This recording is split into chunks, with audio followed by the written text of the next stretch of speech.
Hello everyone. Today's topic is glycolysis. As you know, glycolysis is the first step of cellular respiration. It is made out of two words, glyco meaning sugar and lysis meaning splitting. So glycolysis is defined as the sequence of reactions converting glucose to pyruvate with the release of energy in the form of ATP. So glucose, as you know, is a 6 carbon compound, 1, 2, 3, 4, 5, 6. So these, throughout the steps of glycolysis, the 6 carbon is broken down into 3 carbon compound known as pyruvate. Okay, two number of 3 carbon compound which is known as pyruvate. So here you have the overall reaction of glycolysis. Okay, glycolysis, it has 10 steps. So throughout these 10 steps we will learn how one glucose is converted to 2 pyruvate. All right, let me take you through the steps of glycolysis from step 1 to step 10 one by one. Okay, so step 1, actually the the first half of glycolysis is called the preparatory phase. Okay, or it is also called investment phase, because in here ATP or energy is not released but they are invested first. Step 1 is called phosphorylation, which is addition of a phosphate group, adenosine triphosphate. Okay, so ATP has 3 phosphates and ADP, adenosine diphosphate, so it has 2 molecules of phosphates. One molecule from ATP is actually added to glucose, making it glucose 6 phosphate, and the enzyme involved is hexokinase. And kinase, the class of enzyme kinase, is involved in the transfer of a phosphate group. All right, so step number 2, isomerization. So isomerization, this step is facilitated by enzyme called phosphohexoisomerase. Okay, so the class of enzyme called isomerases, these are involved in converting one molecule into isomers of another molecule. In this case, we can see glucose 6 phosphate is been converted to fructose 6 phosphate, which are isomers. Okay, so here step 1 is not reversible. Okay, step 2 is reversible. So after it's converted to fructose 6 phosphate, then in step 3 again there is another investment of ATP in the reaction. Same here also, we can see that fructose 6 phosphate, in this fructose 6 phosphate a molecule of phosphate has been added, making it fructose 1,6 bisphosphate. So now, so previously the phosphate group was present in the 6th carbon, but now two phosphate groups bisphosphate is present in 1 and the 6th position of fructose. And this reaction is facilitated by phosphofructokinase.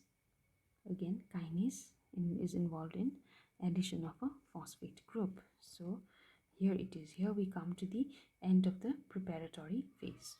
In step 4, which is called a splitting, fructose 1,6 bisphosphate, a 6 carbon compound, is split into 2 3 carbon compound, glyceraldehyde 3 phosphate and dihydroxyacetone phosphate, or DHAP. You can call it DHAP. Okay, so glyceraldehyde 3 phosphate is a 3 carbon compound.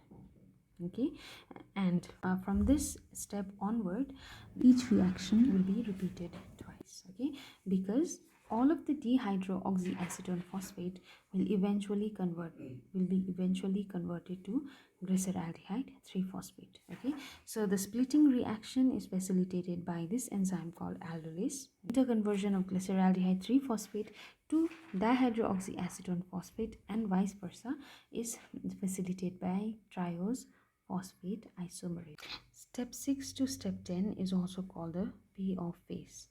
Okay, because now whatever was invested before, okay, that is 2 ATP, will be paid off. Now is the main energy extracting stages. All right. So from step 6 onward, we must double everything. Okay. Step 6 is called oxidation and phosphorylation, and since in from step 6 onward everything doubles, that is why uh, I'm writing 2 inorganic phosphate is being added, okay, one in each cycle, and also 2 NAD plus also added, okay. And the enzyme involved in this reaction is glyceraldehyde 3 phosphate dehydrogenase. And dehydrogenase, by dehydrogenase we mean removal of hydrogen, okay.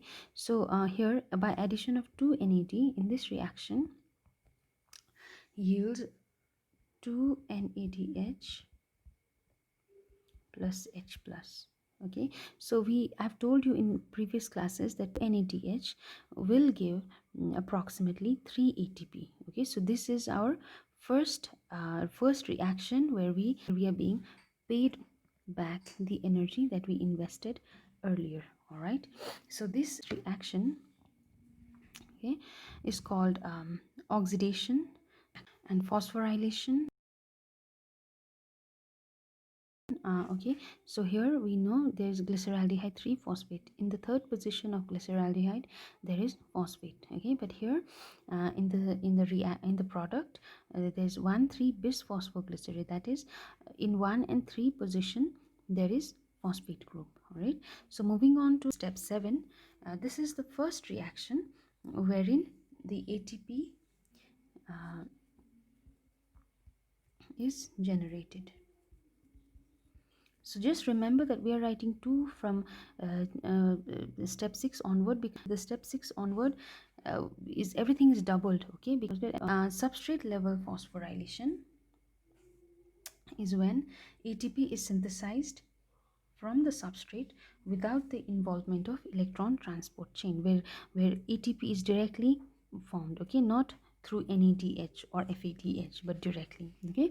So this reaction is facilitated by phosphoglycerate kinase, and kinase enzymes, as we know, is involved in transfer or loss of phosphate group, okay. Moving on to step 8. So in step 8, the 3 phosphoglycerate is converted to 2 phosphoglycerate with the help of this enzyme phosphoglycerate mutase, okay. And so now mutase is also a type of isomerase, okay.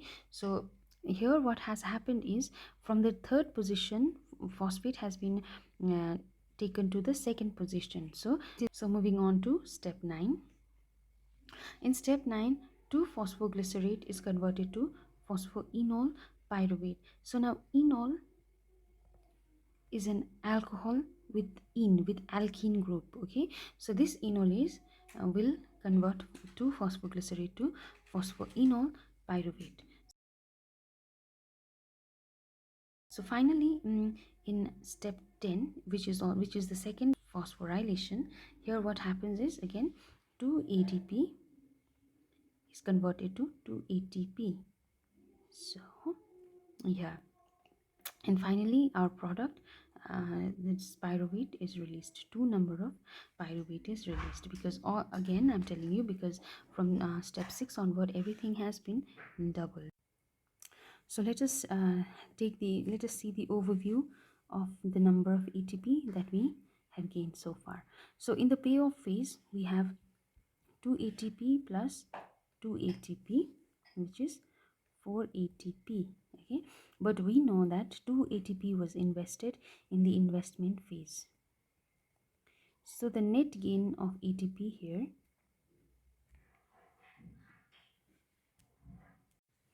the net gain of ATP is 2 ATP. Also we have 2 NADH.